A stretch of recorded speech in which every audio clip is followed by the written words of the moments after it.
তারা তোমার নামে বাটের মাঝে মাসুল লয় যে ধরি, দেখি শেষে ঘাটে এসে নাইকো পারের কড়ি।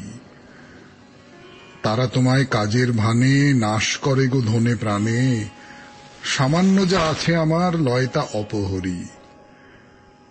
আজকে আমি চিনেছি সেই ছদ্মবেশী দলে, তারাও আমায় চিনেছে হায় শক্তিবিহীন বলে।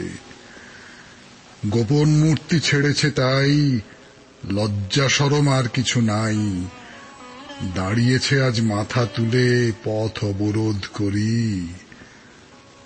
তারা তোমার নামে বাটের মাঝে মাসুল লয় যে ধরি। আপনাদের সৌমিত্র বসু শুরু করছে তার কথা বলা 92.7 বিগ এফএম এ শরণাগত অনুষ্ঠানে।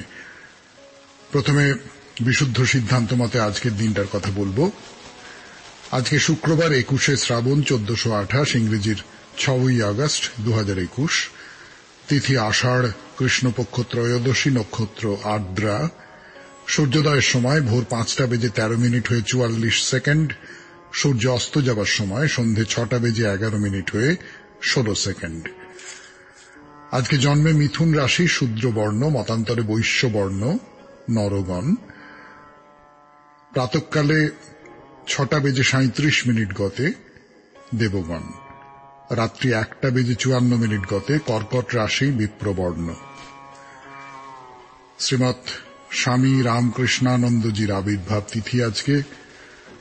রাষ্ট্রগুরু স্যার সুরেন্দ্রনাথ বন্দ্যোপাধ্যায়ের প্রয়াণ ঘটেছিল আজকের তারিখে 1925 খ্রিস্টাব্দে। নটসূর্য অহিন্দ্র চৌধুরী জন্মগ্রহণ করেন আজকের তারিখে 1895 খ্রিস্টাব্দে। ওই একই তারিখে একই বছরে নাটককার উপেন্দ্রনাথ দাস দেহত্যাগ করেন। অরবিন্দ ঘোষের সম্পাদনায় বন্দে মাতরম পত্রিকা প্রকাশিত হতে শুরু করে 1906 খ্রিস্টাব্দে আজকের তারিখ থেকে। 1637 খ্রিস্টাব্দে আজকের তারিখে প্রখ্যাত ইংরেজ নাটককার এবং ঔপন্যাসিক বেন জনসন শেষ নিঃশ্বাস ত্যাগ করেন। 1809 খ্রিস্টাব্দে কবি আলফ্রেড টেনিসন জন্মগ্রহণ করেন। ভারতের অন্যতম প্রধান রাজনৈতিক ব্যক্তিত্ব ভূপেশ গুপ্ত শেষ নিঃশ্বাস ত্যাগ করেন। আমাদের হোয়াটসঅ্যাপে চিঠি পাঠাবার নাম্বার 9831922927। চিঠির গোড়ায় অতি অবশ্যই SG লিখতে হবে। আর আমাদের ফেসবুক, তার নাম শরণাগত সৌমিত্র, SHARANAGATA শরণাগত, SOUMITRA সৌমিত্র। প্রত্যেক দিন নয়, সোম, বুধ এবং শুক্রবার রাত 9:30 থেকে আপনাদের সৌমিত্র বসু উপস্থিত থাকে এই শরণাগত সৌমিত্র পাতায়, ফেসবুকের পাতায়, আপনাদের সঙ্গে গল্প করবার জন্য। 92.7 বিগ এফএম এ শরণাগত অনুষ্ঠানে এখন গান শোনার সময়। গানের পর আজকের বিশেষ দিনটার কথা বলবো এবং বলবো আজকের অনুষ্ঠান সম্পর্কে। আপনাদের সৌমিত্র এলাম গানের পর। আপনাদের সৌমিত্র বসু আজকের দিনটার যে বিশেষত্ব তাই নিয়ে দুটো কথা বলবে। প্রথমে 92.7 বিগ এফএম এ শরণাগত অনুষ্ঠানে। আজকের দিনটার কথা বলতে ভালো লাগে না। মানব সভ্যতার ইতিহাসে আজকে একটা কালো দিন। আজকের দিনেই আমেরিকা অ্যাটম বোম ফেলেছিল জাপানের হিরোশিমা শহরের উপর। তার 3 দিন পরে ওই পরমাণু বোমা ফেলেছিল আরেক শহর, জাপানের নাগাসাকিতে। আন্দাজ করতে পারেন কত মানুষ মারা গিয়েছিল এই 2 বোমা বিস্ফোরণে? যদি না জানা থাকে তাহলে আমি বলতে পারি, দায়িত্ব নিয়ে বলতে পারি, অনুমান করতে পারবেন না। তার কারণ আপনার কল্পনা অতদূর পর্যন্ত যেতেই পারবে না। হিসেবে দেখছি কম বেশি 2,26,000 মতো মানুষ মারা গিয়েছিল এর ফলে। হ্যাঁ, 2,26,000 কাছাকাছি মানুষ। তার বাইরেও কত মানুষ বিকলাঙ্গ হয়ে গিয়েছিল। গর্ভে থাকা শিশুরা সব বিকলাঙ্গ হয়ে জন্মেছে। তার পরে পরে হু হু করে ক্যান্সার ছড়িয়ে পড়েছে। কিন্তু তারপরেও একটা উপসংহার আছে। আজকের হিরোশিমা নাগাসাকি সেই ভয়াবহতাকে মনে রেখেছে, কিন্তু নিজেদের আবার গড়ে তুলেছে। তারা প্রমাণ করেছে মানুষ মরে না, মানুষ অপরাজেয়। আমরা আজকের দিনটার স্মরণে আগামী রবিবারের শরণাগত, তাতে আপনাদের বলবো মানুষ অপরাজেয় এই নিয়ে চিঠি লিখুন 200 শব্দের মধ্যে। আপনার নিজের জীবনে এরকম ঘটেছে যে মনে হয়েছে যে আর পারবো না, হেরে গেলাম, শেষ হয়ে গেলাম, এরকম একটা অবস্থা থেকে উঠে দাঁড়িয়েছেন। তো শেষ পর্যন্ত আপনার চেনা পরিচিতরা উঠে দাঁড়িয়েছেন, আপনার কোনো না কোনো বইপত্র পড়েছেন, কোনো সিনেমা দেখেছেন, তার মধ্যে এরকম চরিত্রকে পেয়েছেন। তাদের নিয়ে লিখুন না, মানুষ অপরাজেয়। আজকে তো 6 তারিখ, আজকের মধ্যে আপনার এই লেখাটি পৌঁছে যাওয়া চাই। আজকে সন্ধ্যের মধ্যে আমাদের যে হোয়াটসঅ্যাপের নাম্বার, সেই নাম্বারে একটু পোস্ট করে দিন, আর ওপরে লিখবেন SG 92.7 বিগ এফএম এর শরণাগত অনুষ্ঠানে আপনার চিঠি পড়ে শোনানো হবে। তারপরে বলি আমাদের আজকের অনুষ্ঠান সম্পর্কে। আমাদের অনুষ্ঠানে পুরাণ চিরন্তনে কচদেবযানীর কথা শেষ হয়ে গেছে। এরপর গতদিন আপনাদের বলেছিলাম জন্মেজয়ের কথা বলবো। জন্মেজয়ের কথা বলতে গেলে কিন্তু তার বাবার কথা বলতে হবে। তার বাবা হচ্ছেন পরীক্ষিত। সেই পরীক্ষিতকে নিয়ে আমাদের কথা শুরু করব আমরা 92.7 বিগ এফএম এর শরণাগত অনুষ্ঠানে। তারপর চলে যাব প্রণমী তোমারেতে স্বামীজি সম্পর্কে কথা বলছি। নিবেদিতা কি বলেছেন না বলেছেন তাই নিয়ে কথা বলছি। নিবেদিতার প্রসঙ্গ আজকে শেষ করব, কিন্তু না, এর পরের দিন অন্য কারুর চোখে স্বামীজি, তাই নিয়ে কথা শুরু করব আবার। তারপরে হে মহাজীবন, গতদিন যার কথা বলেছিলাম সেই নারী, মাতৃসমা নারী, সকলের মা, আশ্রমের সকলের মা, তার নাম বলবো, বা তাকে সবাই জানতেন যে নামে সেই নামটাই বলবো, সত্যিকারের নাম নয়। আর তারপর নতুন একজনের কথা। আপনাদের চিঠিপত্রের উত্তর দেব। খুব চমৎকার চিঠি লিখছেন আপনারা নানান বিষয় নিয়ে। এবং তারপর বাইরে দূরেতে আমরা এখন আছি কন্যাকুমারী। তাহলে এই হলো আজকের অনুষ্ঠান। এবারে একটু গান শুনি, গানের পর পুরাণ চিরন্তন, জন্মেজয়ের থুড়ি, পরীক্ষিতের গল্প। মিত্র বসু শুরু করছে আপনাদের প্রিয় অনুষ্ঠান পুরাণ চিরন্তন 92.7 বিগ এফএম এর শরণাগত শুনছেন আপনারা। গতদিন আপনাদের বলেছিলাম জন্মেজয়ের কথা বলবো, তাই বলবো, কিন্তু তার আগে বলতে হবে পরীক্ষিতের কথা।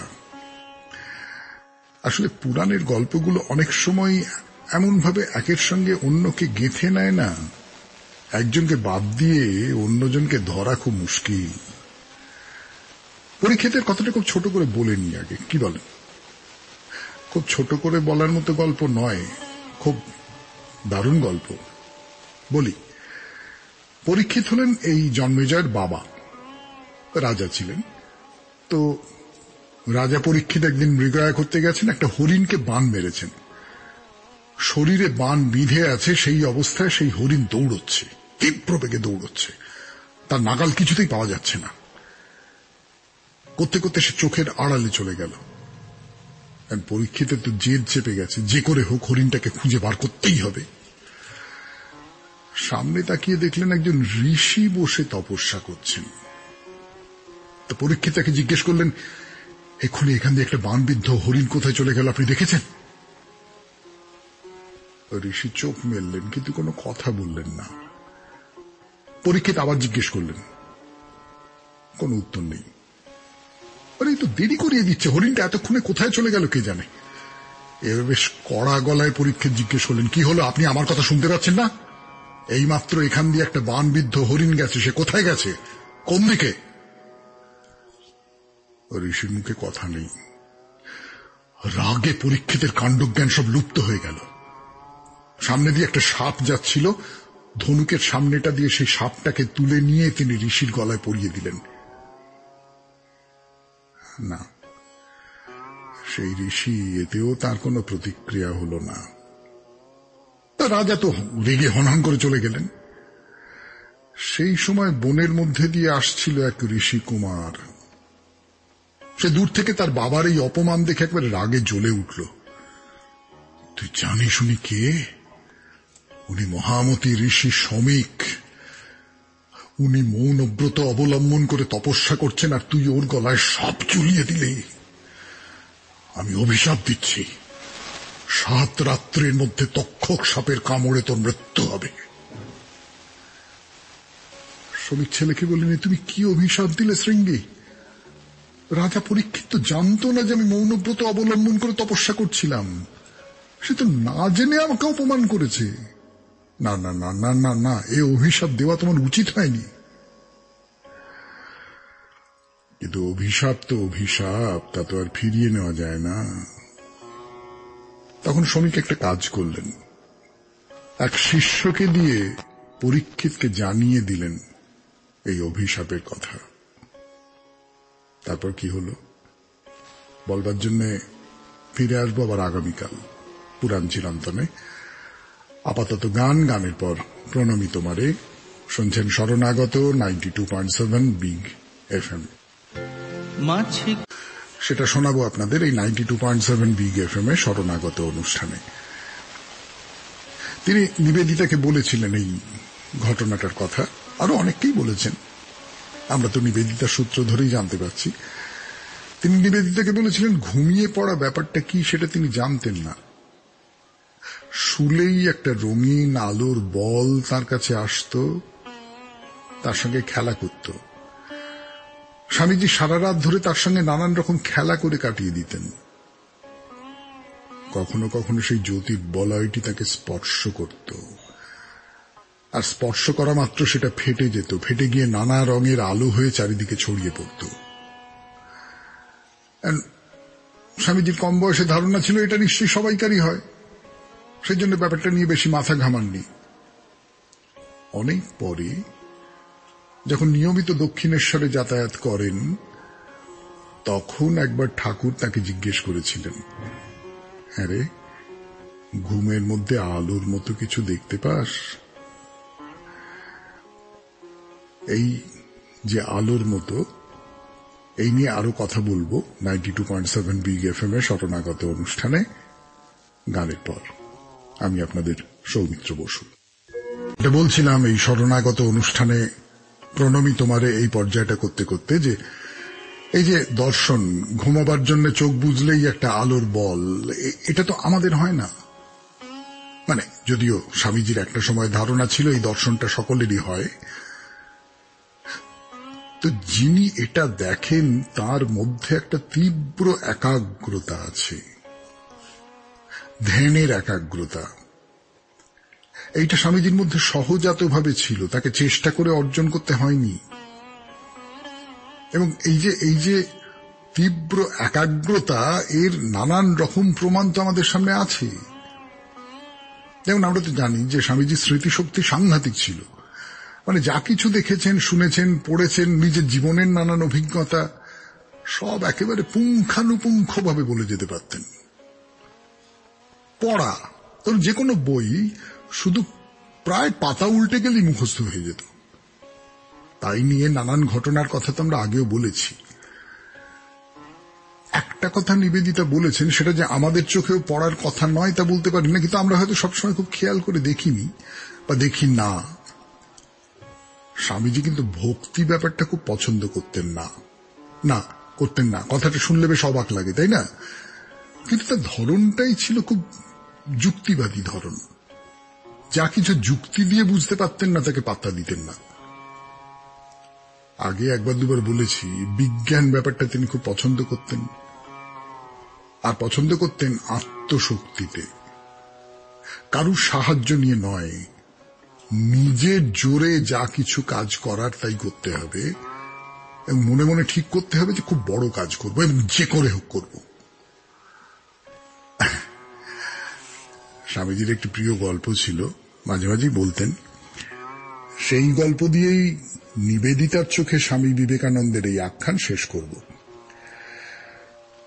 কৈলাসে শিব আর দুর্গা বসে আছেন। শিবকে খুব অস্থির বলে মনে হচ্ছে। হঠাৎ তিনি উঠে দাঁড়ালেন। তা পার্বতী জিজ্ঞেস করলেন, কি হলো? শিব বললেন, মর্তে আমার এক ভক্ত বড় বিপদে পড়েছে। পার্বতী, আমি মর্তে যাচ্ছি, তাকে সাহায্য করতে হবে বলে খুব দ্রুত শিব চলে গেলেন কয়েক মুহূর্তের জন্য। তারপরেই ফিরে এসে নিশ্চিন্তে বসলেন। তো পার্বতী জিজ্ঞেস করলেন, এত তাড়াতাড়ি ফিরে এলেন, মর্তে গেলেন না? শিব বললেন, না, আমি দেখলাম আমার সাহায্যের দরকার নেই, সে নিজেই আত্মরক্ষার চেষ্টা করছে। এই গল্পের কি কোনো ব্যাখ্যা দরকার হয়? যাই হোক, নিবেদিতার কথা এই পর্যন্ত। আমরা তো নানান জনের মুখ থেকে শুনছি স্বামীজির কথা। এই অসাধারণ মানুষটি নানা জনের চোখে কেমন করে ধরা দিয়েছেন, তাই নিয়ে বেশ কিছুদিন ধরে কথা হয়ে গেল আমাদের। আপনাদের ভালো লাগছে সে খবর পাচ্ছি, আমারও চালিয়ে যেতে খুব ভালো লাগছে। আসলে এই মানুষটির সঙ্গে যত বেশি থাকা যায় ততই তো পুণ্য, তাই নয়? আপনাদের জন্য একটা ঘোষণা আছে, যে ঘোষণাটা কদিন ধরেই চলছে, আপনারা শুনছেন। সেটা হলো যে আজকে তো 6ই আগস্ট, হিরোশিমা দিবস। মানুষ ধ্বংস হয়ে যায়, সভ্যতা ধ্বংস হয়ে যায়, কিন্তু তার ভেতর থেকে আবার উঠে দাঁড়ায়। হিরোশিমায় তাই হয়েছে, নাগাসাকিতে তাই হয়েছে। আপনাদের প্রত্যেকের ব্যক্তিগত জীবনে কখনো কখনো মনে হয়েছে যে একদম ধ্বংস হয়ে গেলেন, আর পারবেন না। তারপর তো আবার উঠে দাঁড়িয়েছেন। আপনি দাঁড়িয়েছেন, আপনার চারপাশে যারা আছেন, বন্ধু বান্ধব আত্মীয় স্বজন, তাদের মধ্যে কেউ কেউ দাঁড়িয়েছেন।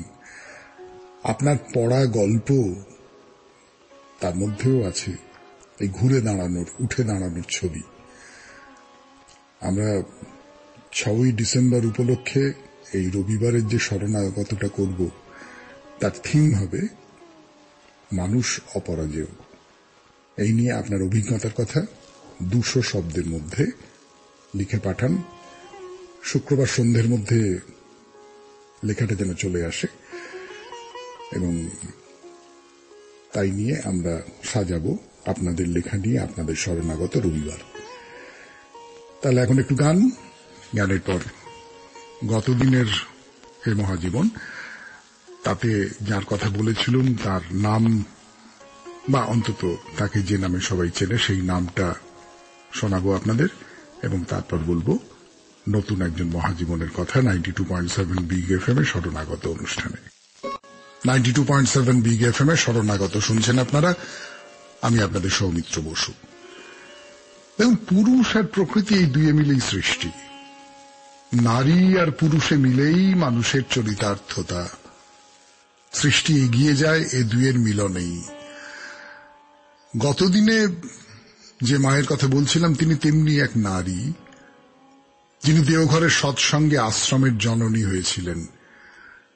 বাইরে থেকে তিনি সহজ, মায়েরা যেমন সহজ হন, ভেতরে ভেতরে তার যে দুর্জয় শক্তি ছিল, তাকেই প্রণাম করে তার ভক্তেরা তাকে লক্ষ্মী রূপে ভজনা করেছেন।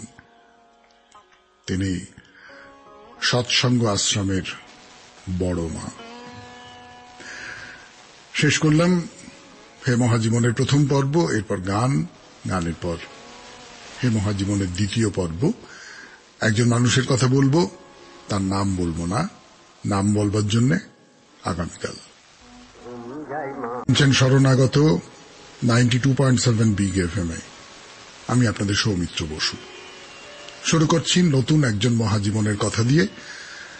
তো আজকে যে মানুষটির কথা বলবো তার সম্পর্কে হয়তো আগে আলোচনা হয়নি, কিন্তু অন্য আরেকজনের কথা বলতে গিয়ে উঠে পড়েছিল তার নাম। না, সেটা কথা নয়, এমনিতেই তার নামটুকু অন্তত আমরা সবাই জানি, নিশ্চয়ই জানি। ইংরেজদের বিরুদ্ধে লড়াই করতে গেলে তাদের ভাষাতেই সে লড়াই করতে হবে, তাদের শিক্ষাতেই শিক্ষিত হতে হবে, এরকম ভাবনা ছিল এই মানুষটির, কিংবা এরকম আরো অনেকের। আইসিএস হওয়ার জন্য বিলেতে যান, সেখানে যোগ্যতার সঙ্গে আইসিএস এর মতো কঠিন পরীক্ষায় পাশ করেন, কিন্তু শত্রুর তো অভাব নেই। একটা কালো চামড়ার লোক আইসিএস হয়ে যাবে, বিশেষ করে তাকে তো ঠিক ইংরেজদের অনুগত দাস বলে মনে হয় না। বলা হলো বয়স লুকোচ্ছেন এই মানুষটি, কাজেই তাকে আটকে দেওয়া হলো। আমাদের মহাজীবন তো ছাড়বার পাত্র নয়, তিনি মামলা করলেন, সে মামলায় জিতলেন, আদালত নির্দেশ দিল সব ঠিক আছে, তাকে পরীক্ষায় উত্তীর্ণ বলে ঘোষণা করা হোক, তাই হল। এত কাণ্ড করে আইসিএস হয়ে দেশে ফিরলেন। শ্রীহট্ট, মানে যাকে চলতি কথায় বলি সিলেট, সেখানকার অ্যাসিস্ট্যান্ট ম্যাজিস্ট্রেটের পদ পেলেন। আবার ষড়যন্ত্র, একজন আসামিকে তিনি ফেরারি বলে ঘোষণা করেছেন, এই অপরাধে তার চাকরি গেল। মিথ্যে অভিযোগ, হ্যাঁ চাকরি গেল, কিন্তু সঙ্গে সঙ্গে চাকরি জুটেও গেল। বিদ্যাসাগর তাকে ডেকে বললেন, তুমি আমার মেট্রোপলিটন কলেজে ইংরেজি পড়াবে। ওই রকম দুর্ধর্ষ ইংরেজি, ছাত্রটা তো ধন্য হয়ে গেল। তো নানান কলেজে পড়িয়েছেন, নিজে স্কুল তৈরি করেছেন, সেখানে পড়িয়েছেন। সেই স্কুল পরে কলেজ হয়ে গেছে, রিপন কলেজ। এখন তার নাম পাল্টে তার প্রতিষ্ঠাতার নাম নিয়েছে। কিন্তু শুধু অধ্যাপক নন, রাজনীতির লোকও বটে, রাজনীতির লোক বেশি করে। ইংরেজদের নানান রকম অন্যায় আইনের বিরুদ্ধে লড়ে গেছেন। সিভিল সার্ভিস পরীক্ষা যারা দেবে তাদের বয়স সীমা বাড়াতে হবে। লর্ড লিটন সংবাদপত্রের মুখ চেপে ধরতে চাইছেন, তার বিরুদ্ধে গর্জে উঠতে হবে।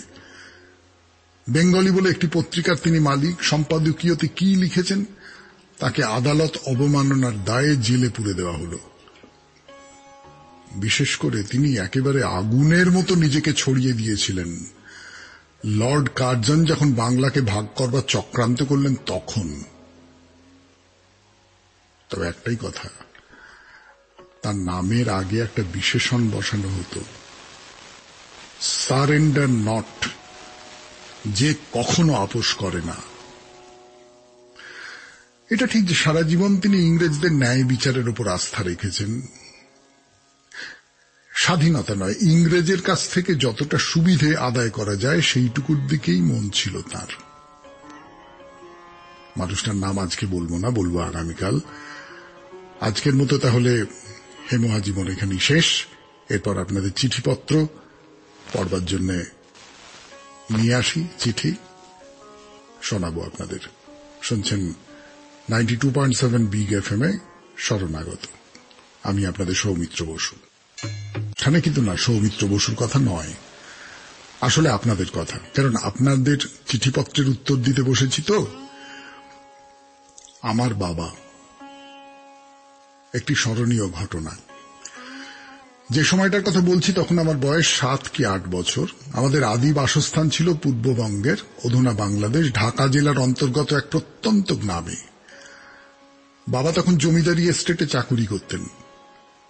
আমাদের বাসস্থানের কাছাকাছি একটা বড় পুষ্করিণী ছিল, তার জল আয়নার মতো স্বচ্ছ ছিল। ওই পুকুরে স্নান করতে আমার খুব ইচ্ছে করত, কিন্তু বাবার বারণ ছিল পুকুরে স্নান না করা। বারণ সত্ত্বেও একদিন মাকে না জানিয়ে গামছা নিয়ে ওই পুকুরে স্নান করতে গেলাম।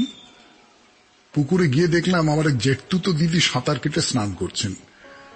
আমি জলে নেমে ডুব সাঁতার কেটে দিদির দিকে এগিয়ে যেতেই দিদি দ্রুত সাঁতার কেটে পাড়ের দিকে আসছেন।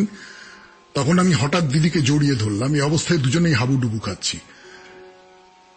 সেই সময় পুকুর পাড়ে একটা লোকও আসছে না যে আমাদের উদ্ধার করবে। তারপর পুকুর পাড়ে বাঁধানো ঘাটের কাছাকাছি এসে দেখি দিদির এক হাতে ধুতির কিছু অংশ ধরা আছে, আর একজন পুকুর পাড়ে দাঁড়িয়ে ধুতি টেনে আমাদের জল থেকে তুলতে চাইছেন। যিনি দাঁড়িয়ে আছেন তিনি আর কেউ নন, আমার বাবা। তিনি কাজ শেষ করে ওই পুকুর পাড় দিয়ে বাড়ি ফিরছিলেন। আমাদের এই অবস্থা দেখে আমাদের উদ্ধার করবার জন্য ছুটে আসেন। তাড়াতাড়ি তিনি ধুতির কিছু অংশ খুলে দিদির দিকে ছুঁড়ে দিতেই দিদি তা ধরে ধরে আমাকে নিয়ে পাড়ে উঠে আসেন। বাবা সেই সময় না এলে আমরা জলে তলিয়ে যেতাম। বাবার এই উপকার আমার কাছে চিরস্মরণীয় হয়ে থাকবে। লিখেছেন সুহাস চক্রবর্তী, রিষড়া, হুগলি থেকে। খুব চমৎকার চিঠি, একদম দৃশ্যটা যেন চোখের সামনে ভেসে উঠল মনে হল। পরের চিঠি। আমার শিক্ষাগুরু।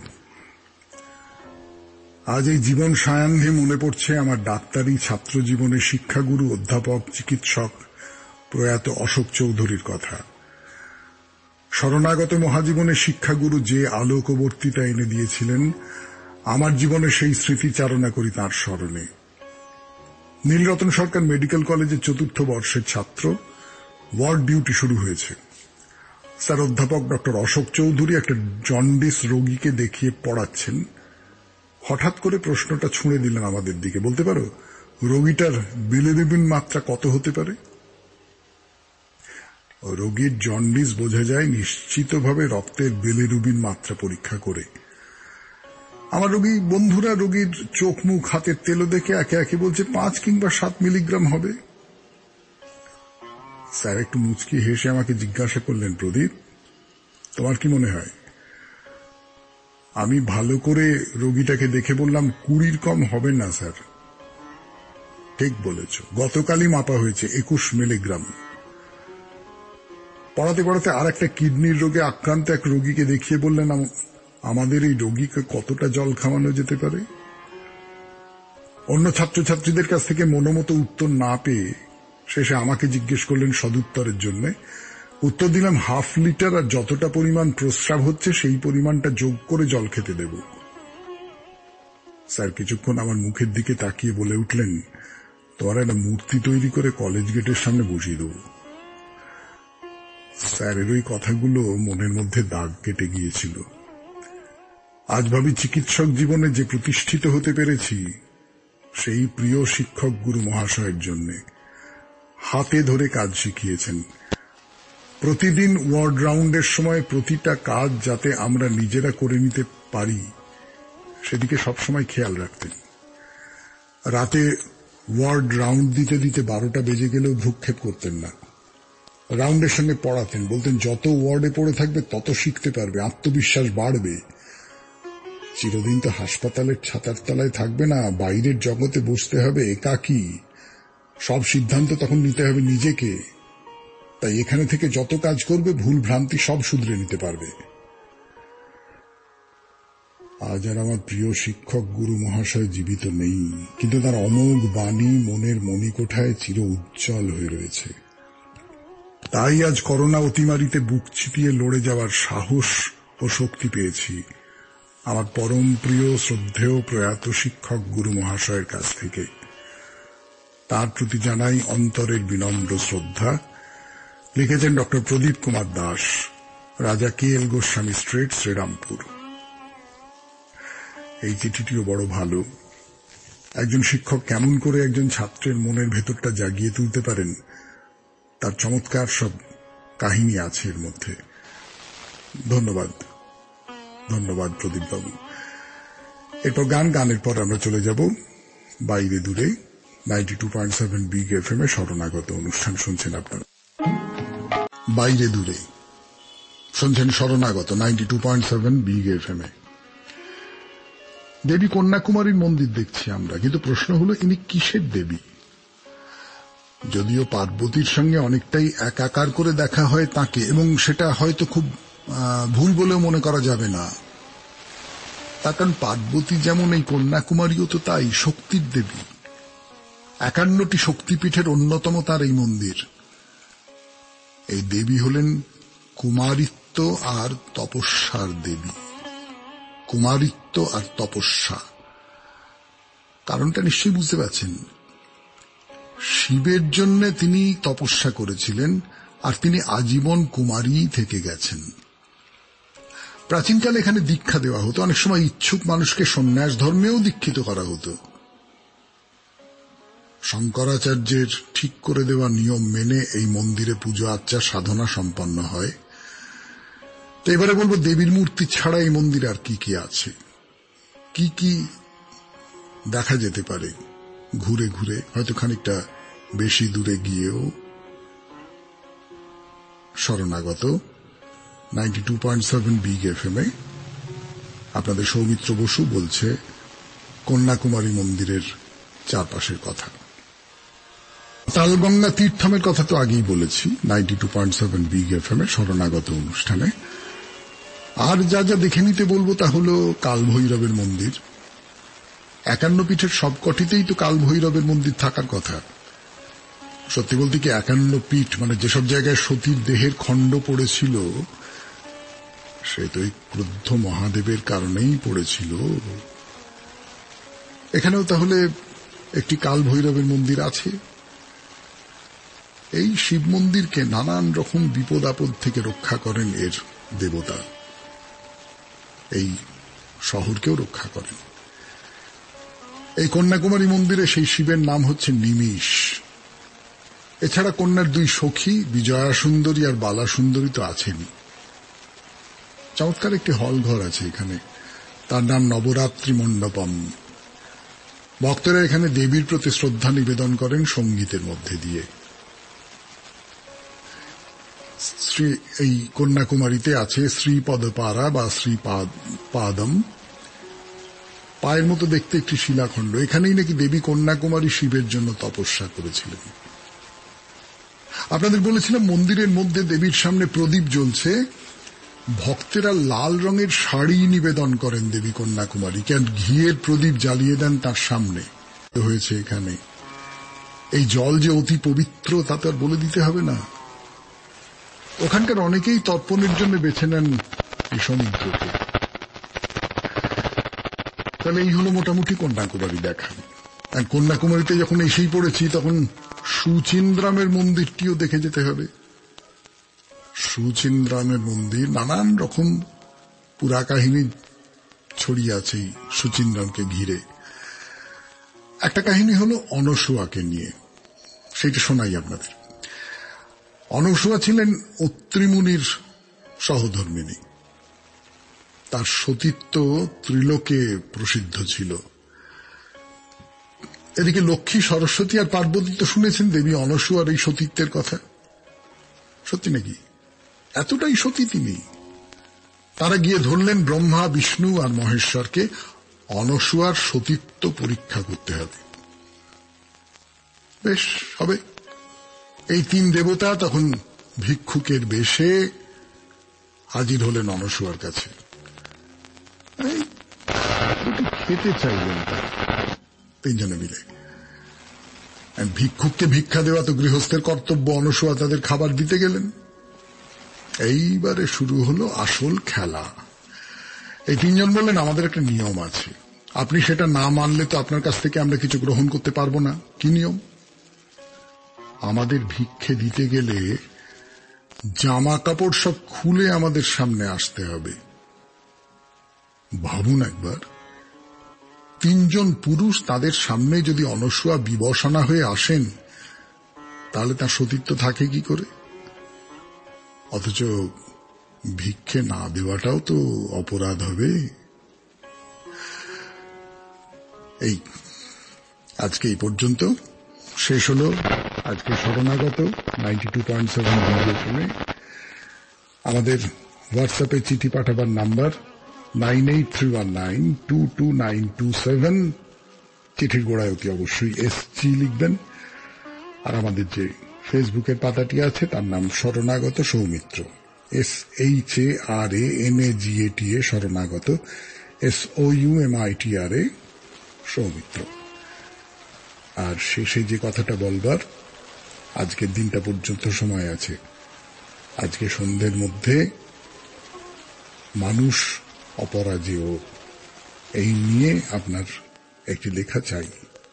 200 শব্দের মধ্যে শত দুর্বিপাক, সমস্ত রকমের আঘাত, সমস্ত রকমের যন্ত্রণা, সমস্ত রকমের ব্যর্থতা, তার ওপারে মানুষ শেষ পর্যন্ত কিন্তু বেঁচে থাকে। এই বেঁচে থাকার গল্প আপনি আপনার জীবন থেকে, আপনার চেনা পরিচিতদের জীবন থেকে, আপনার পড়া বইপত্র থেকে, আপনার দেখা সিনেমা থেকে, যে কোনো ভাবে হোক, তাই নিয়ে 200 শব্দের মধ্যে একটি করে লেখা। তাহলে শেষ করলাম আজকের মতো শরণাগত। আবার কাল ভোর 5টায় 92.7 FM